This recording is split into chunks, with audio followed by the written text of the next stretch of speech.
សួស្តីអ្នកទាំងអស់គ្នាខ្ញុំបាទបើខេសម្រាប់ពេលនេះខ្ញុំមកបន្តរឿងលោកប៉ាន់ទី3របស់យើងបន្តទៀតមុនពេលចូលទៅដល់ខ្សែរឿងខ្ញុំសូមឲ្យអ្នកទាំងអស់គ្នាចូលចុច Subscribe និងចុច Like ហើយចុចសញ្ញាកណ្ដឹងដើម្បីផ្ដល់កម្លាំងចិត្តដល់ខ្ញុំបានបន្តមានកម្លាំងចិត្តក្នុងការសម្រាយរឿងបន្តទៀតហើយលោកប៉ាន់ក៏បានកាត់ថានៅលើជញ្ជាំងប្រកាសជាមានក្របភ្នែកមួយដែលជារបស់ពិតជីហ្គេនដោយគេខ្ជិលតាមរកក៏បានទៅអង្គុយសម្រាប់នៅមួយកន្លែងប៉ុន្តែគេក៏បានទៅប៉ះអ្វីមួយដែលធ្វើឲ្យទំនាញមិនប្រក្រតីបន្ទាប់មកអ្នកដែលនៅទីនោះក៏ចាប់ផ្ដើមស្វែងរកក្របភ្នែកដែលជាកុនសោសម្រាប់បើកកន្លឹះយន្តហើយជីហ្គេនកំពុងតែសម្រាប់គេក៏បានចាប់អារម្មណ៍នឹងភ្នែកផ្សេងទៀតដែលបែរទៅរកនៅភ្នែកមួយដែលធ្វើឲ្យជីហ្គេនដឹងថានោះហើយគឺជាកុនសោគេក៏បានប្រាប់ទៅកាន់លោកប៉ាន់ទៅហើយលោកប៉ាន់គេក៏បានទៅដល់យកនៅកូនសោដែលជាភ្នែកនោះដែលធ្វើឲ្យគេអាចធ្វើឲ្យខ្លួនអណ្ដែតបានបន្តមកលោកប៉ាន់ក៏បានយកភ្នែកដែលជាកូនសោនៅទៅបើកកន្លឹះយន្តនៅពេលដែលដោះស្រាយហើយពួកគេក៏បាននាំគ្នាចូលទៅកាន់ផ្លូវបន្ទាប់ចំណែកលោកប៉ាន់មុនពេលដែលចូលទៅក៏បានយកក្របភ្នែកដែលជាកូនសោនោះទៅតាមជាមួយគេដែរនៅពេលដែលពួកគេមកដល់ផ្លូវបន្ទាប់ក៏ឃើញថាមានផ្កាជាច្រើនដែលបានហោះនៅចំពោះមុខពួកគេលេទីសាក៏បានបើកសៀវភៅមើលការណែនាំនៅក្នុងសៀវភៅនោះដែលធ្វើឲ្យមានសំណួរជាច្រើនដែលមិនអាចដោះស្រាយចេញហើយជីក៏បានឲ្យពួកគេស្វែងរកមុនពេលដែលគេបានដើរទៅខាងមុខស្របគ្នានៅពេលនោះក៏មានការវាយប្រហារពីកំទេចផ្កាយនៅទីនោះតែជាសំណាងល្អគឺគេមិនអីហើយហ្វូជីកូក៏បាននឹកឃើញរឿងមួយដែលទាក់ទងនឹងផ្កាយក៏បាននិយាយទៅកាន់លោកប៉ាន់និងបានសងរបស់ពីគេប៉ុន្តែលោកប៉ាន់ក៏បានប្រែដេសាដោយគេបាននិយាយក៏ហត់ទៅកាន់នាងជីហ្គេនដែលឃើញកូអេម៉ុនមានសកម្មភាពចម្លែកក៏សួរគេថាតើគេកំពុងធ្វើអីដោយកូអេម៉ុនក៏តបថាមិនបាច់ខ្វល់នឹងគេទេប៉ុន្តែលោកអធិការសេនីកាតាក៏បាននិយាយទៅកាន់កូអេម៉ុនថាដោយសន្តិសុខេនរបស់អ្នកបានធ្វើមកពីដៃរបស់តារាផ្កាយបានធ្លាក់មកលើផែនដីហើយពួកគេក៏បានចោទសួរទៅកាន់កូអេម៉ុនប៉ុន្តែគេក៏បានបដិសេធដោយកូអេម៉ុនគឺជាអ្នកដែលសម្រេចមិនចង់ឲ្យដើររបស់គេឆ្កូតឬក៏ប្រឡាក់នោះទេនៅពេលនោះក៏តិចឲ្យផ្កាយទាំងអស់ក៏បានបង្កើតទៅជាស្ពានតាមលក្ខណៈដាវរបស់កូអេម៉ុនហើយពួកគេក៏បានដើរឆ្លងទៅលើកលែងតែកូអេម៉ុនកំពុងតែស្ដាយដាវរបស់គេមកគួយយកមកធ្វើបែបហ្នឹងសោះហើយកូអេម៉ុនក៏បានសន្យាថាគេនឹងត្រឡប់មកយកដាវរបស់គេវិញបន្ទាប់មកពួកគេក៏បានមកដល់កន្លឹះយន្តទី3លតិឆាក៏បានបើកសៀវភៅមើលការណែនាំនៅក្នុងនោះហើយពួកគេក៏សម្រេចថាឲ្យលោកប៉ាន់ជាអ្នកទៅឆ្លងកន្លឹះយន្តទី3ជីហ្គេនដែលឃើញគេដើរសឹកក៏បានរុញគេហើយពេលនោះកន្លឹះយន្តក៏បានបើកការវាយប្រហារមកកាន់លោកប៉ាន់ធ្វើឲ្យគេរត់គេចចង់ឈួតនៅពេលនោះលោកប៉ាន់ក៏បានឃើញមួយដោយដឹងថានោះគឺជាមួលរបស់តាគេហើយលោកប៉ាន់ក៏យកមួលចេញពីជីហ្គេនគប់ទៅកាន់ភ្លើកន្លឹះយន្តដោយឃើញថាកន្លឹះយន្តក៏បានបាញ់មួលជីហ្គេនឡើងសោះបន្ទាប់មកលោកប៉ាន់ក៏បានបាញ់ខ្សែចេញពីអ្នកការដៃរបស់គេឆ្ពោះទៅផ្លូវខាងមុខហើយក៏បានស្ទុះទៅកិច្ចពីកន្លឹះយន្តដែលបានវាយប្រហារមកកាន់គេនៅពេលនោះលោកប៉ាក៏បានឃើញឈើច្រត់មួយហើយក៏បានចាប់អារម្មណ៍ដែលធ្វើឲ្យលោកប៉ាភ្លេចខ្លួនធ្វើឲ្យកន្លឹះយន្តបានវាយប្រហារផ្ដាច់ខ្សែនៃការដៃរបស់គេស្ថិតនៅក្នុងស្ថានភាពគ្រោះថ្នាក់លោកប៉ាក៏បានចាប់ឈើច្រត់ហើយក៏បានទៅដល់គោលដៅបានសម្រេចព្រមទាំងពាក់មួកនឹងកាន់ឈើច្រត់យ៉ាងសង្ហាហើយលោកប៉ាក៏បានដាក់ឈើច្រត់និងមួយជីតារបស់គេនៅទីនោះបន្ទាប់មកលោកប៉ាក៏បានចូលទៅដល់សុគ្រាស្របគ្នាដែលក្រុមរបស់លោកប៉ាត្រូវបានក្រុមហ្គេរ៉ាល់ចាប់ខ្លួនបានបន្ទាប់មកក្រុមរបស់លោកប៉ាក៏ត្រូវបានគេចាប់ចងចំណែកអាឡាតេឆាពលិចាឡាំបឺនិងហ្គេរ៉ាល់វិញក៏បានឡើងទៅកាន់សុគ្រាហើយសាស្ត្រាចារ្យឡាំបឺក៏ទារសភៅរបស់សាស្ត្រាចារ្យប្រេសុនចេញពីឡាតេឆាហើយសាស្ត្រាចារ្យឡាំបឺក៏បាននិយាយគំរាមទៅកាន់ឡាតេឆាជាច្រើនបន្ទាប់មកក៏បានហៅសម្បត្តិដែលសាលាបូស្តុនផ្ញើមកកាន់នាងព្រមទាំងដណ្ដើមសៀវភៅរបស់សាស្ត្រាចារ្យប្រេសុនចេញពីឡាតេឆាហើយក៏បានទៅបញ្ជាសុគ្រាឲ្យដំណើរការហោះចេញពីទីនោះដែលធ្វើឲ្យទីនោះមានការបោកបែកនិងស្រុតចុះហើយក្រុមរបស់លោកប៉ាន់ដោយឃើញបែបនេះក៏នាំគ្នារត់ចាក់ចេញពីទីនោះបន្ទាប់មកសាស្ត្រាចារ្យឡាំបឺក៏នាំសុគ្រាទៅកាន់យន្តហោះរបស់ពួកគេ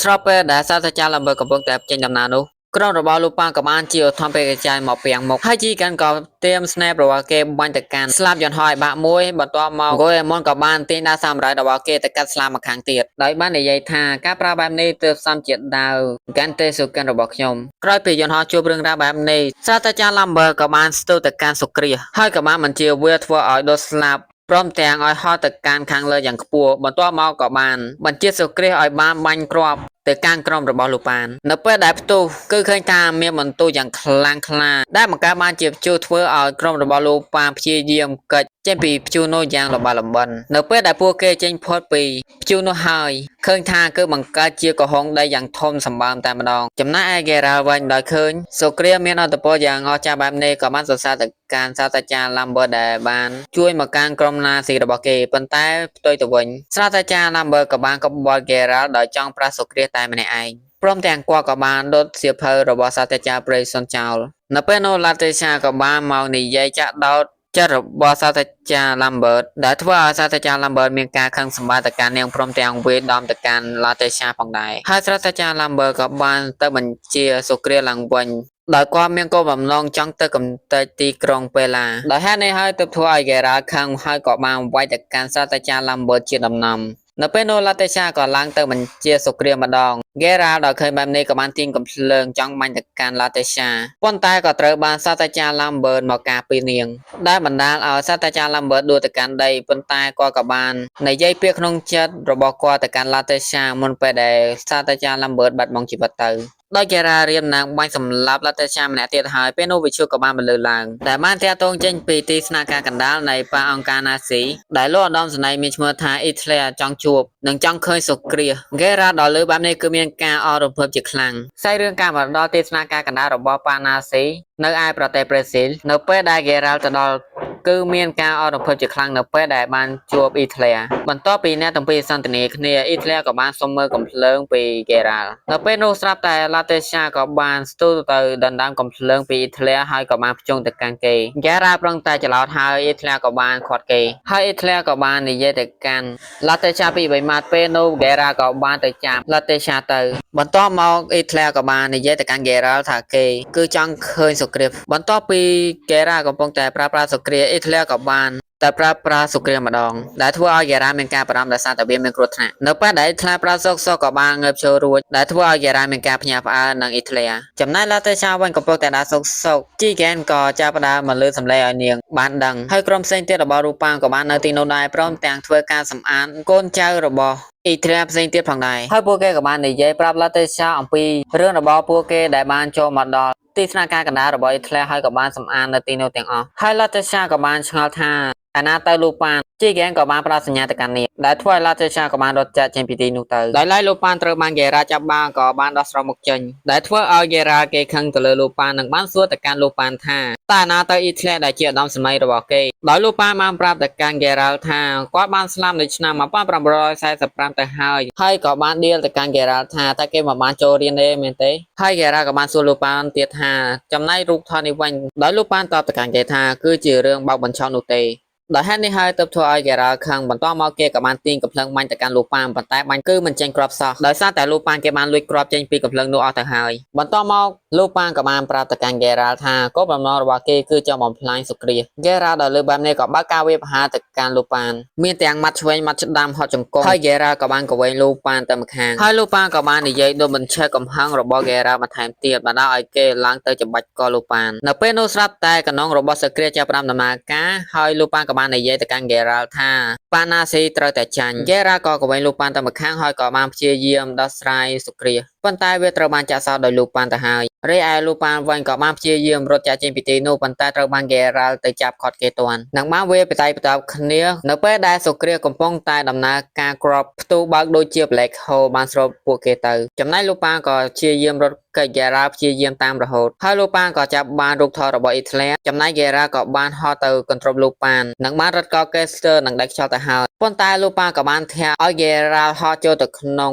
ដុំបា Black Hole របស់សូគ្រាប៉ុន្តែគេនៅតែចាប់ដៃលូប៉ានជាប់ជាអកុសល Geralt ក៏បានធ្លាក់ខ្លួនចូលទៅក្នុងដុំបា Black Hole របស់សូគ្រាចំណែកក្រុមរបស់លូប៉ានក៏ព្យាយាមសង្កេតមើលឃើញថានៅលើផ្ទៃមេឃក៏ចាប់ផ្ដើមអួលអាប់នៅពេលនោះមានដុំពលឺមួយចាប់ផ្ដើមចូលមក Latasha ក៏ដឹងថាលូប៉ានគឺមិនទាន់ស្លាប់នោះទេដែលឡែកលោកអត្តការ Senegata បានជួយក្រុមរបស់លូប៉ានបញ្ឈប់សង្គ្រាមរួចហើយគេក៏ចាប់ផ្ដើមផ្ដោតទៅលើការចាប់ខ្លួនរបស់ក្រុមលូប៉ានវិញហើយក្រុមលូប៉ានដែលសារតែដឹងខ្លួនមុនក៏ចាប់ផ្ដើមរត់ចែកជើងគ្នាចំណែកលូប៉ាននៅពេលដែលចូលមកដល់ច្រាំងភ្លៀងក៏បានមកគល់គ្រាប់ភ្នែកដែលជាកូនសោសម្ងាត់នោះឲ្យទៅកាន់ Latasha បន្ទាប់ពីរឿងរ៉ាវត្រូវបានបញ្ចប់អស់ Latasha ប្រងតែសារភាពរឿងអ្វីមួយទៅកាន់លូប៉ានប៉ុន្តែត្រូវបាន Fujiko មកកាក់ដោយនាងបានដឹកវត្ថុបុរាណចេញពីឃ្លាំងរបស់ក្រុមអង្គការ Nazi ហើយក៏បាននិយាយជាមួយនឹងលូប៉ានពីរម៉ាត់ក៏បានចាក់ចេញទៅហើយគ្នារបស់លូប៉ានពីរនាក់ទៀតមាន Jigen និង Goemon ក៏បានជិះទូកមកយកគេហើយ Latasha ក៏បានសួរទៅកាន់លូប៉ានថាតើនាងអាចទៅជាមួយនឹងគេបានទេដោយលូប៉ានក៏បានតបទៅកាន់ Latasha ថា